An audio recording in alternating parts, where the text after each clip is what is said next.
Bismillahirrahmanirrahim. Assalamualaikum warahmatullahi wabarakatuh. Pada video kali ini saya akan menjelaskan tentang chapter 8, yaitu perkenalan generatif adversarial network. Nah, di sini sama seperti chapter-chapter sebelumnya, terdapat soal teori, soal dan soal praktek. Baiklah, kita langsung saja masuk di chapter dengan nomor 1, yaitu jelaskan dengan ilustrasi gambar sendiri apa itu generator dengan perumpamaan Anda sebagai mahasiswa sebagai generatornya. Baiklah, kita langsung saja masuk di sini. Generator adalah suatu alat yang menggunakan data yang ada untuk menghasilkan data yang baru. Contohnya, kita bisa menggunakan gambar yang ada untuk menghasilkan gambar yang baru. Tujuan utama dari generator adalah untuk menghasilkan data seperti gambar, video, audio, ataupun teks dari suatu vektor angka yang dihasilkan secara acak yang biasa disebut dengan latent space. Ini adalah ilustrasi dari generatornya. Di sini ada mahasiswa, kemudian generator, kemudian dibagi menjadi dataset asli, dataset citra palsu, lalu akan menghasilkan diskriminator. Selanjutnya kita masuk ke nomor 2. Jelaskan dengan ilustrasi gambar sendiri apa itu diskriminator dengan perumpamaan dosen Anda sebagai diskriminatornya. Diskriminator adalah mencoba untuk membedakan antara data nyata dan data yang dihasilkan oleh generator. Diskriminator mencoba memasukkan data yang masuk ke dalam kategori yang telah ditentukan, sehingga dapat melakukan klasifikasi multikelas atau klasifikasi binar. Setelah kita bisa langsung saja lihat contoh gambarnya, yaitu di sini ada dosen, kemudian generator, lalu ada dataset asli, dataset citra palsu, lalu diskriminator. Nah, diskriminator ini membedakan antara data asli dan data hasil dari generator itu sendiri. Oke, selanjutnya kita masuk ke nomor 3. Jelaskan dengan ilustrasi gambar sendiri bagaimana arsitektur generator dibuat. Arsitektur generator dibuat bisa kita lihat pada gambar berikut. Nah, di sini ada Z dengan ukuran 100, lalu di sini ada dash-nya, lalu masuk ke bagian kotaknya, sampling 1, comp 1, sampling 2, dan comp 2. Itu adalah arsitektur dari generatornya. Lalu kita masuk ke nomor 4. Jelaskan dengan ilustrasi gambar sendiri bagaimana arsitektur diskriminator dibuat. Arsitektur diskriminator dibuat bisa kita lihat pada gambar berikut. Sama seperti gambar sebelumnya, tapi ini urutannya saja. Di sini ada comp 1, ada max pool 1, comp 2, max pool 2, dance. Oke, ini adalah arsitektur dari diskriminator. Kemudian kita masuk ke nomor 5. Jelaskan dengan ilustrasi gambar apa itu latent space. Latent space adalah representasi dari data yang terkompresi di mana titik data serupa lebih dekat bersama dalam ruang. Latent space berfungsi untuk mempelajari fitur data dan menemukan representasi data yang lebih sederhana untuk dianalisis. Ini adalah ilustrasi gambar dari latent space. Kemudian selanjutnya kita masuk ke nomor 6. Jelaskan dengan ilustrasi gambar sendiri apa itu adversarial play. Dalam GAN, adversarial play adalah persaingan antara generator dan diskriminator. Untuk lebih jelasnya bisa dilihat pada gambar berikut. Nah, di sini ada random input vector, lalu ada generator model. Nah, generator model ini dibagi menjadi 2. Ada generator example dan ada real example. Lalu ada diskriminator model. Kemudian ada binary classification real or fake. Kemudian akan mengupdate modelnya ke generator model atau bisa juga mengupdate modelnya ke diskriminator model. Selanjutnya kita masuk ke nomor 7. Jelaskan dengan ilustrasi gambar apa itu Nash equilibrium. Nash equilibrium adalah suatu konsep dalam teori permainan di mana hasil optimal dari permainan adalah tidak ada insentif untuk menyimpan dari strategi awal. Nah, ini adalah contoh dari Nash equilibrium, bisa kita lihat pada gambar ini. Sini ada matriksnya, ada input on blood-nya, ada output on blood-nya. Selanjutnya kita masuk ke nomor 8. Sebutkan dan jelaskan contoh-contoh implementasi dari GAN. Menurut saya, implementasi dari GAN yaitu Maps dan IKEA. Karena pada Maps dan IKEA sudah menerapkan bentuk 3 dimensi yang bisa lebih menarik perhatian pengguna. Selain itu, contoh implementasi dari GAN yaitu menggenerate wajah kelinci, kuda, dan lain sebagainya. Kemudian kita masuk ke nomor 9. Berikan contoh dengan penjelasan kode, program beserta gambar arsitektur untuk membuat generator atau neural network dengan sebuah input layer, 3 hidden layer atau dense layer, dan 1 output layer atau reset layer. Nah, berikut ini adalah kode program dalam membuat generator atau neural network. Nah, di sini ada def generator underscore model sama dengan sequential, dan 1024 input underscore dim sama dengan 100, activation-nya sama dengan trans, dan 128 kali 7 kali 7, reset-nya 7728, upsampling 2D, size-nya 2,2, out 2D-nya 65,5, PD-nya same, activation-nya trans, return-nya model, kemudian generator underscore modelnya dengan summary. Selanjutnya kita masuk ke nomor 10. Berikan contoh dengan ilustrasi dari arsitektur diskriminator dengan sebuah input layer, 3 buah hidden layer, dan 1 output layer. Nah, berikut ini adalah kode program dalam membuat arsitektur diskriminator. Nah, ini adalah fungsi untuk membuat diskriminator model. Sama dengan model sequential, pop 2D 64 5,5, PD-nya same, input set-nya 28,28, activation-nya trans, masculine 2D 2,2, cont 2D-nya trans, masculine 2D-nya juga 2,2, flatten, dan activation sigmoid-nya, dash-nya sigmoid, return model, discriminator model.summary. Kemudian kita masuk ke nomor selanjutnya. Jelaskan bagaimana kaitan output dan input antara generator dan diskriminator tersebut. Jelaskan kenapa inputan dan outputan seperti itu. Gambar dari generator yang berhasil dideteksi oleh diskriminator sebagai gambar fake atau palsu akan dikembalikan dengan feedback pakai generator, sehingga generator bertugas untuk bisa membuat sekumpulan gambar palsu yang nantinya dapat dilihat oleh diskriminator, sehingga diskriminator tidak bisa membedakan asli atau palsu. Selanjutnya kita masuk ke nomor 12. Jelaskan apa perbedaan antara Kullback Leibler divergence, KL divergence, or relative entropy, Jensen-Simons JS divergence, atau information reuse, IRED garing total divergence to the average dalam mengukur kualitas dari model. Perbedaannya yaitu memiliki model dari rumus yang berbeda-beda sehingga dapat mempengaruhi hasil train dan tes. Di antara keduanya yang paling terkenal adalah KL divergence karena dia memiliki beberapa rumus yang bagus sedangkan JS tidak memilikinya. Selanjutnya kita masuk ke nomor 13. Jelaskan apa itu fungsi objektif yang berfungsi untuk mengukur kesamaan antara gambar yang dibuat dengan yang asli, yaitu suatu ukuran yang penting untuk menilai kualitas suatu model sehingga nantinya akan melihat keseimbangan di NAS. Fungsi objektif merupakan fungsi yang akan mengambil parameter data dan model sebagai argumen dan dapat dievaluasi untuk mengembalikan angka sehingga mampu membedakan gambar yang asli dan yang dibuat atau fake. Selanjutnya kita masuk ke nomor 14. Jelaskan apa itu scoring algoritma selain mean square error atau cross entropy seperti the inception score dan the freezes inception distance. The inception score adalah algoritma penilaian yang paling banyak digunakan untuk GAN. Sedangkan the freezes inception distance adalah suatu algoritma yang biasa digunakan untuk mengatasi berbagai kekurangan skor awal.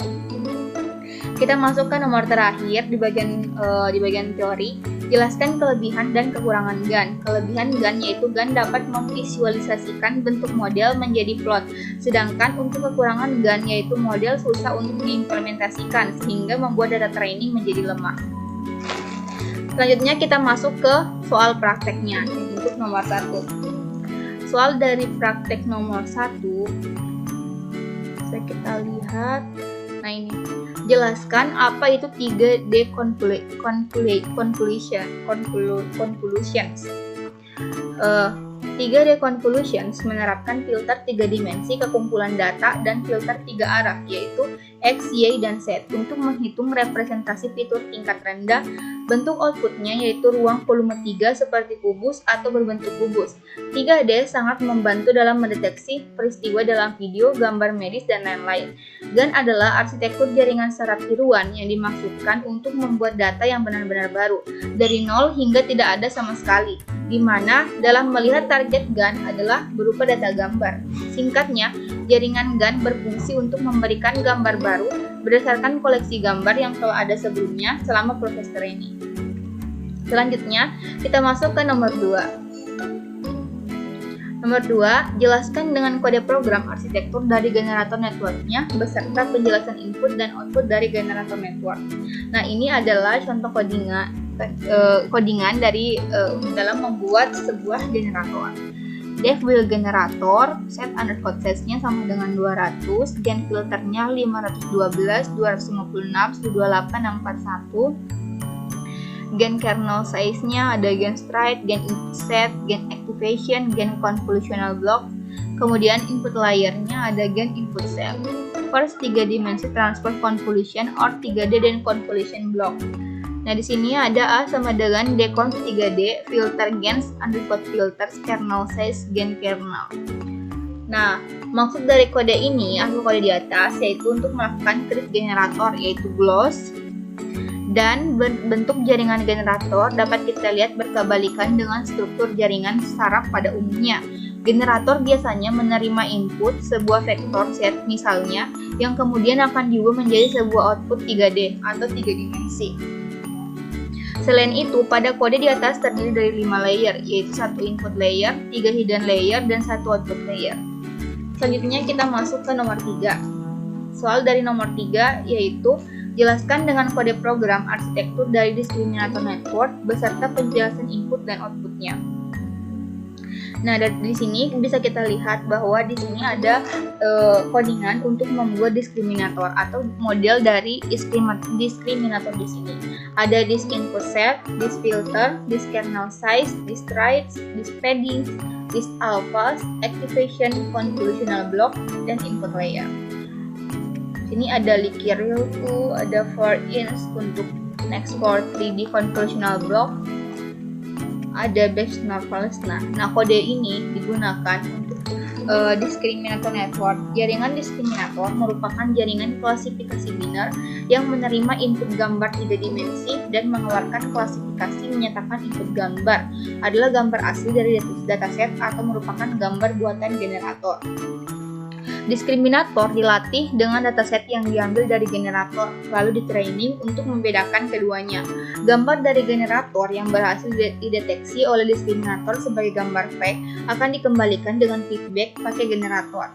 Kini generator bertugas untuk bisa membuat sekumpulan gambar palsu yang nantinya dapat dilihat oleh diskriminator. Lalu, diskriminator tidak bisa membedakan antara gambar yang fake maupun gambar yang real. Kemudian kita masuk ke nomor 4. Soal dari nomor 4 yaitu jelaskan proses training 3D GAN. Nah, di sini proses training 3D GAN yaitu terdapat yang pertama, terdapat sebuah vektor noise dengan dimensi 200 dari distribusi Gaussian.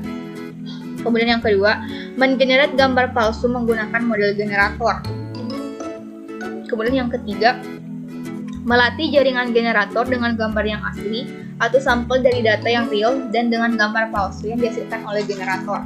Kemudian yang keempat, gunakan adversarial model untuk melatih generator model, jangan melatih diskriminator model. Ulangi langkah tersebut dengan jumlah epoch tertentu. Kemudian kita masuk ke nomor 5. Soal dari nomor 5 yaitu jelaskan bagaimana melakukan settingan awal chapter 2 untuk memenuhi semua kebutuhan sebelum melanjutkan ke tahapan persiapan data. Sebelum melakukan tahapan persiapan data, ada beberapa hal yang harus diperhatikan, seperti membaca buku panduan generatif adversarial network yang ada di GitHub. Kemudian, kita mempersiapkan laptop atau PC yang memiliki spek yang bagus. Kemudian, kita mengclone GitHub atau mendownload file yang dibutuhkan, mendownload dataset yang digunakan, serta membuat folder baru, log, dan resource.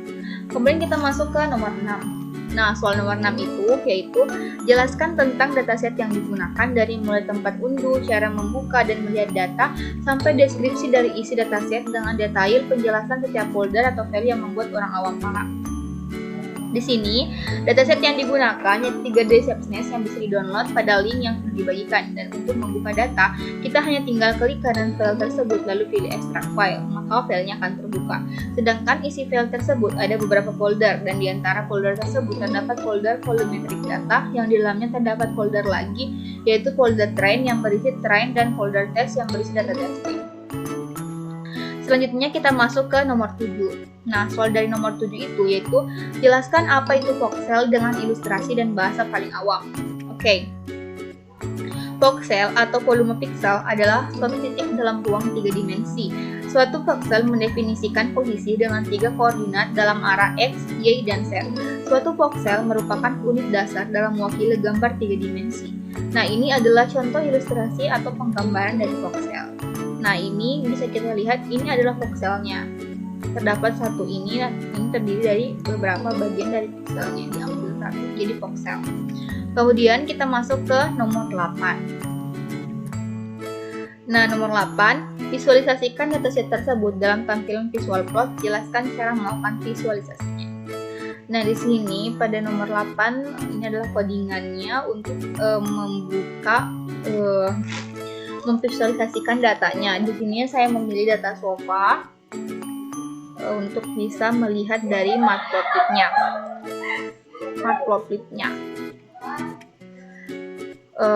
Selanjutnya, maksud dari kode di atas yaitu memvisualisasikan dataset dalam tampilan plot.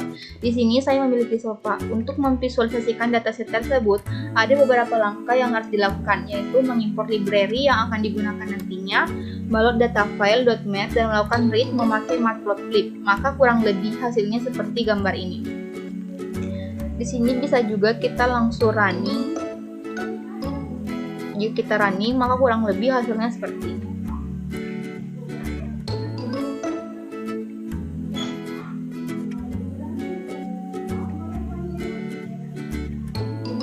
Nah, ini adalah hasil dari gambar matplotlib yang kita sudah pilih, ada yaitu sofa.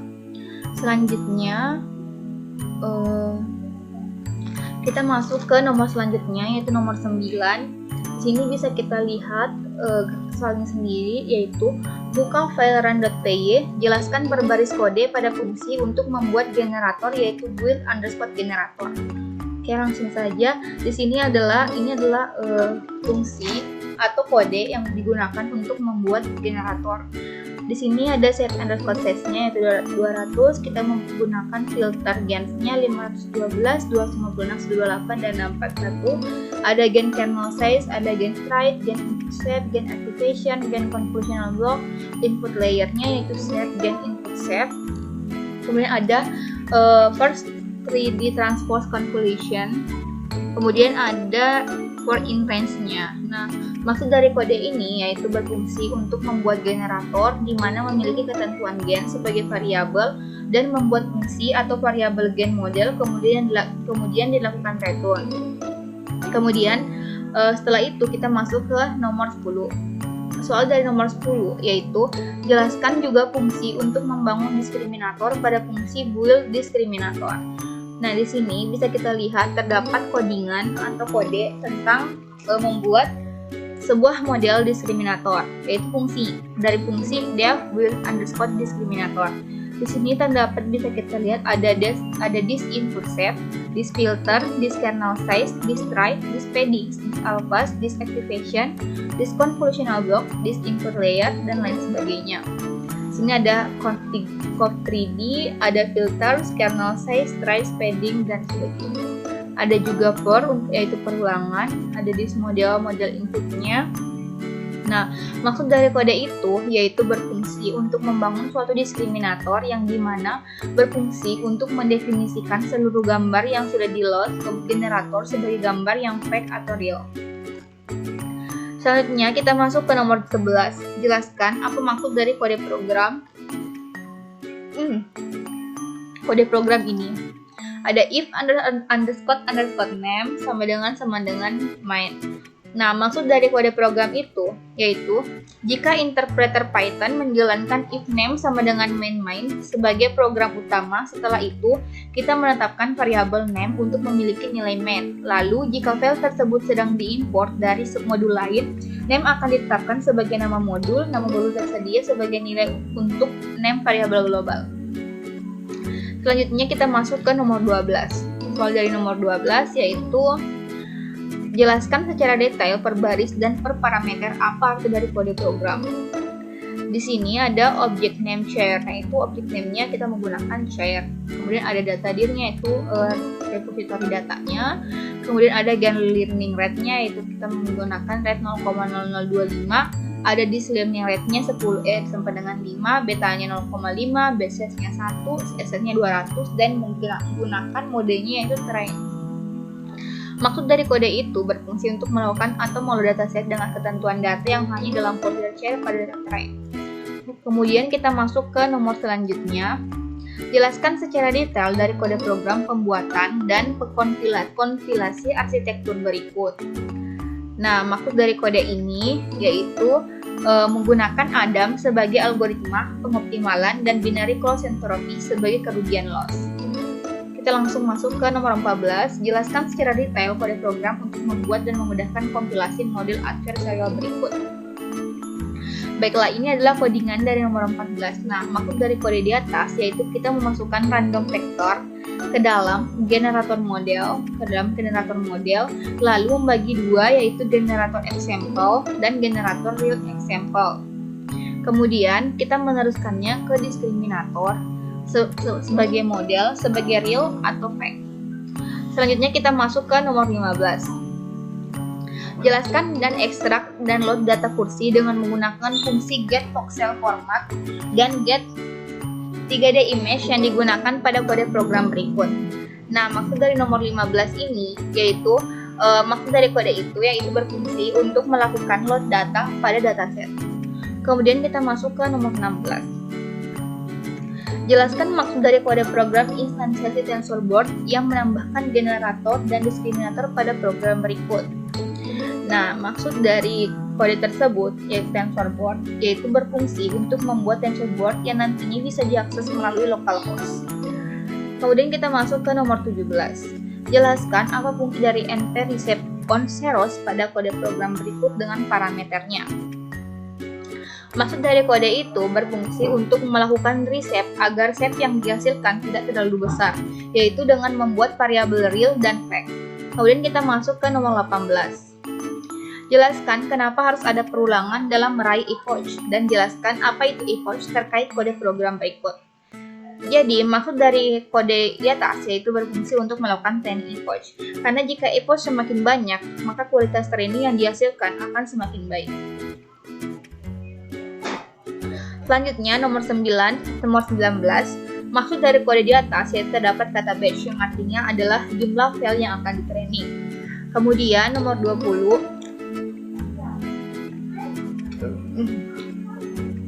maksud dari kode di atas yaitu berfungsi untuk membuat gambar bersih dari noise dan juga mampu menyesuaikan shape. Kemudian nomor 21, maksud dari kode ini yaitu berfungsi untuk membuat sampel gambar palsu yang akan dikirimkan atau diteruskan ke diskriminator. Lalu kita masuk ke nomor 22. Maksud dari kode di atas yaitu berfungsi untuk membuat diskriminator bisa load gambar fake dan real dari generator. Oleh karena itu ada generator loss dan diskriminator loss untuk melihat seberapa baik kualitas yang dihasilkan. Kemudian kita masuk ke nomor 23. Ini adalah codingan dari nomor 23 yaitu maksud dari kode itu berfungsi untuk melakukan print gloss untuk generator dan juga deloss untuk diskriminator. Kemudian kita masuk ke nomor 24. Dari kode di atas kita bisa melihat terdapat perulangan, maksudnya untuk melakukan perbandingan dari hasil yang sudah didapat. Kemudian kita masuk ke nomor 25. Dari kode di atas terdapat TensorBoard yang sebuah aplikasi web localhost yang biasanya digunakan untuk memeriksa dan menyelesaikan grafik dari hasil TensorFlow. Lalu kita masuk ke nomor 26. Dalam kode di atas terdapat H5. Nah, H5 ini adalah suatu file yang merupakan file data yang disimpan dalam format data hierarki yang berisi array multidimensi data ilmiah. Selanjutnya kita masuk ke nomor 27 atau nomor terakhir. Nah, maksud dari kode di atas yang itu merupakan tahap akhir untuk melakukan testing dari model yang telah dibuat dan buat model yang sudah dikreat sebelumnya, yaitu generator dan diskriminator. Nah, ini adalah contoh dari ilustrasi gambarnya atau hasil dari nomor 27. Nah, di sini saya menjumpai atau penanganan error yaitu file not found error.